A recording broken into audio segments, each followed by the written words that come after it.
I'm Kristina Leone, and coming up on Temple Update, I'll tell you what Temple University is doing to rededicate itself to Japan. I'm Josh Roldberg. Coming up on Temple Update, I'll tell you why one former owl is staying in Philadelphia. And Temple University says goodbye to its seniors with a good old-fashioned barbecue. I'm Jake Wanjari with the Eagle, and you're watching Temple Update.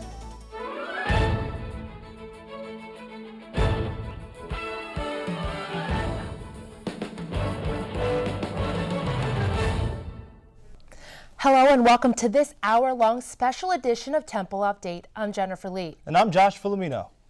We begin Temple Update with a major announcement from President Ann Weaver Hart regarding the state of Temple's operating budget for the 2011 to 2012 school year.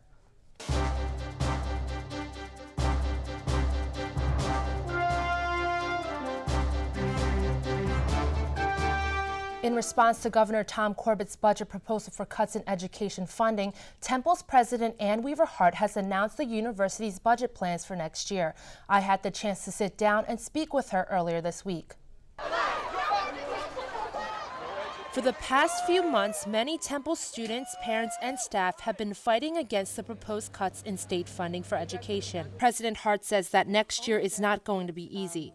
It's a stressful time, so be prepared for some emotional decisions. But if we all work together, we will come out of this a stronger institution. For most students, their biggest concern is the tuition hike. President Hart says the university will not develop a final recommendation for tuition increases until they have first examined every avenue. United States Special Forces captured Osama bin Laden, the most wanted man in the world, on May 1st. Updates Dan Koob takes a look at how quickly word spread about his death through social media. Sunday, May 1st.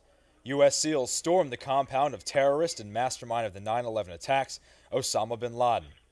After a brief firefight, bin Laden was fatally wounded by a bullet to the head inside his hideout in Abbottabad, Pakistan.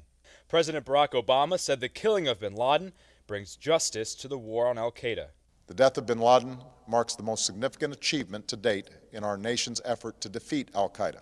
Professor of journalism Susan Jacobson believes social media usage in Pakistan played a large role in the verification of initial reports and reaction after bin Laden's death was confirmed. In the Middle East, the average citizen doesn't have a lot of reliable news sources. So they use Twitter and Facebook as a way to communicate with each other about things that are actually happening to them. Social media websites have rendered newspapers like this almost irrelevant when it comes to acquiring instantaneous news. People want their information as quickly as possible, and the operation that brought down Osama bin Laden is just another example of how social media allows news to travel quicker. Temple students agree websites like Facebook and Twitter were the only sites they visited. I got most of my information through Facebook. Honestly, it was social media that sort of was my major source on finding out.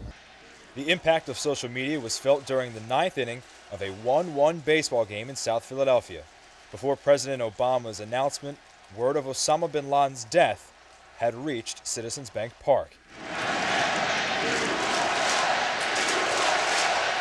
A true testament to social media's impact on everyday life. For Temple Update, I'm Dan Koob.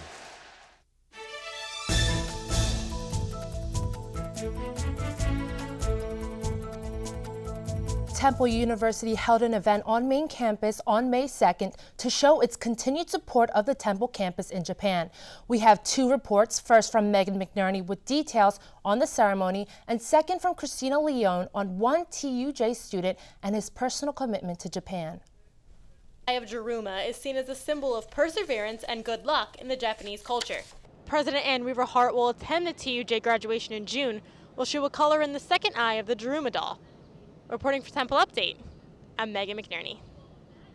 I wasn't at school. I was about to head to school. I was near my house. I was outside when the earthquake struck. Paul Casey is a Temple senior and international business major at TUJ. He spoke at the rededication ceremonies and described his initial reaction to the magnitude 9 quake that struck Japan. Casey plans on returning to TUJ this summer, but it's events like these that help him stay connected to the country that he's called home for several years. Reporting for Temple Update, I'm Kristina Leone. Last week's Japan Relief Showcase held in Randall Theater raised more than $1,400 for the TUJ Relief Fund.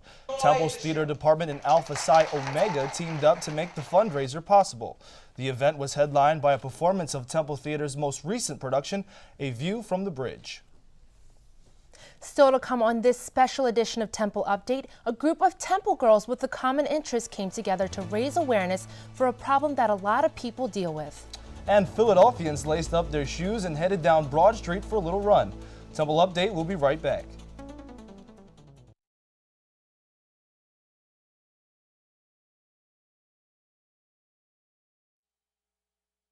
Hello, I'm Cherry Gregg. And I'm Dan Koob. Coming up on Temple Update, a Temple fraternity holds a candlelight vigil at the Bell Tower. We'll tell you how it's impacting the calls overseas. One half of a popular music duo and Temple alum returns to rock the Owl's Nest, and we'll give you a taste of his rock and soul. And in sports, the Sixers came to campus to help raise awareness for a worthy cause.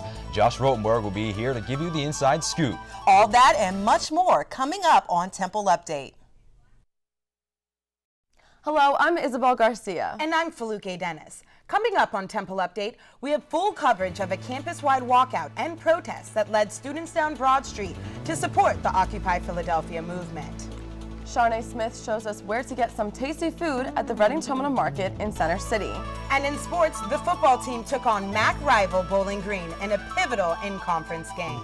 All of that and much more coming up on Temple Update.